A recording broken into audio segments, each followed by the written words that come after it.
Nina souffre d'endométriose.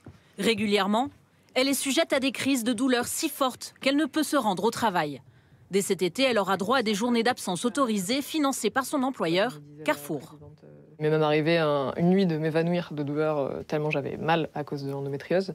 Donc c'est sûr qu'une telle annonce, c'est très positif parce que ça va permettre d'avoir donc une journée par mois que je pourrais prendre en cas de crise et qui me permettra donc de me reposer.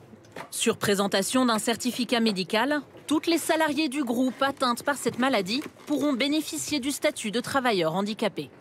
Elles auront droit à 12 jours de congés par an, sans perte de salaire. Des congés sont aussi prévus en cas de fausse couche ou de rendez-vous pour procréation médicalement assistée, une première en France, dans une aussi grande entreprise. Ça va permettre d'aménager aussi leurs conditions de travail, leurs horaires, parfois un recours accru au télétravail. Et puis notre objectif, évidemment, c'est à la fois de s'adresser aux 50 000 femmes en France qui travaillent chez Carrefour, mais c'est de faire un peu école. Près de Toulouse, cet atelier de menuiserie est allé encore plus loin.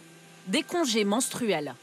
Toutes les femmes peuvent s'absenter un jour par mois lorsque leurs règles sont trop douloureuses. Si je suis vraiment trop dans le mal, j'ai cette possibilité de pouvoir rentrer chez moi et que personne dans la boîte me fera de reproches ou ça ne me portera pas préjudice. Un appel ou un message à ses supérieurs suffit pour justifier son absence. 1 an après la mise en place du dispositif, seuls 10% de ces congés ont été pris. Ce qui nous conforte dans le fait qu'il n'y a pas d'abus et que notre système basé sur la confiance et la simplicité de prendre les jours marche bien chez nous.